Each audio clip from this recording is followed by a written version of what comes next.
ఏమని అందం అంత బాబోయ్ అని ఉంటది, బాబాయ్ ఏంటి నీ అందం అని ఉంటది. సరిగ్గా చెప్పుకోవాలి. ఏమండి ఆది గారు మా ఊర్లో నన్ను అందరూ ఏమంటారు తెలుసా? ఏమంటారు? మడత కాజా అంటారండి. ఒకసారి వాళ్ళకి ఫోన్ చేసి చెప్పది మడత కాజా కాదు ముడత కాజా అని. ఈ మొహం చూసారా? 16 టైర్ల లారీ కింద ఒక నిమ్మకాయ వేసి ఒకేసారి దూకేసి ఎలా ఉంటుంది అలా ఉంటది. కాదయ్యా, నవ్వితే నవ్వావు, మళ్ళీ ఫోటో కూడా తీయాలా? నీకు రావా ముడతలో? ఏమండి ఆది గారు ఏంటి అన్నారు ఇప్పుడు?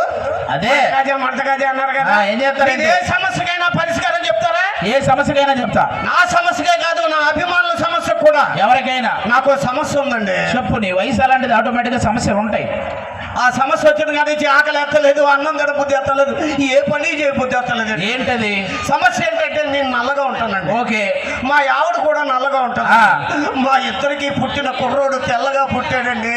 అప్పటి నుంచి ఆకలి ఎత్తలేదు, అన్నం గడబుద్ధి ఎత్తలేదు, ఏ పని చేయబుద్ధి ఎత్తలేదు. నువ్వు నల్లగా, నేను నల్లగా, మీ ఆవిడ కూడా నల్లగా, వాడు మాత్రం తెల్లగా పుట్టాడు. మీ ఇంట్లో పెత్తనం ఎవరిది? పెత్తనం మా ఆవిడదేనండి. మరి పెత్తనం దాన్ని అయినప్పుడు ఇత్తనం ఎవరిదైతే ఏంట గోళ. ఆది గారు వచ్చిన కానీ చూస్తున్నాను, నేను ఎవరు తాలూకో తెలుసుకొని మాట్లాడాను. అసలు పైకి వస్తున్నావేంటి? మురళీ మోహన్ గారితో పరిచయం ఉంది, నిన్నే ఫోన్ లో మాట్లాడా. ఏంటి మన మురళీ మోహన్ గారితో ఫోన్ లో మాట్లాడారా? ఏమన్నారండి? రాంగ్ నంబర్ పెట్టేయమన్నాడు. ఏమంటారా? నాకేమన్నా చుట్టాలేంటి? నేను కలవడం